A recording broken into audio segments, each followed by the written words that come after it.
مزار شریف کې د دې ولایت د یو شمېر ښوونځیو، مدرسو او د بلخ پوهنتون د محصلینو لپاره د دوه دیني کتابونو د ازموینې سیالۍ په لاره اچول شوې وې چې نن یې د یو لړ مراسمو په ترڅ کې ګټونکي اعلان او یو شمېر سوغاتونه ورته ورکړل شول.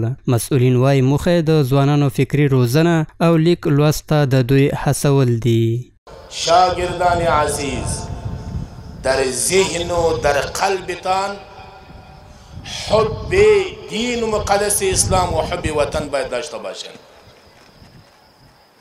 دفاع از وطن هم به علوم دینی هم به علوم عصری ضرورت داره.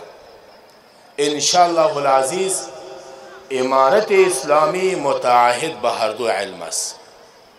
بلخوا بیا ګډونوال محصلین او زده کوونکي خوښ دي چې د پوهنې ریاست له خوا ورته داسې سیالۍ په لار اچول کیږي. دوی د اسلامي امارت څخه وغوښتل چې ورته برنامې دې نورې هم زیاتې شي، ځکه دغه ډول پروګرامونه د فکري رغونې لپاره ډېر ګټور تمامېدای شي.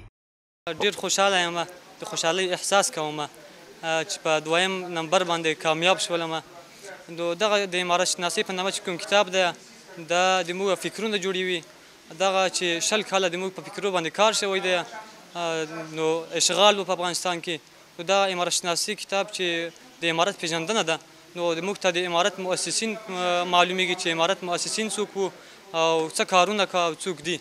و احساس من خیلی احساس خوش دارم در حقیقت، به خاطر که شاگردای زیاد هستند که در این امتحان اشتراک کردن، جوایز مختلف را دریافت کردن. خودم از جمله یکی از اشخاص بودم که از جمله یک جایزه را دریافت کردم و همچنان مخاصم از است که دولت همیشه باید در روی اعلامات و برنامه کارکردشان زیاد باشه و احساس خیلی واقعا خوب دارم که دوستا و رفیقای ما اینجا هستن و جوایز مختلف را دریافت کردن.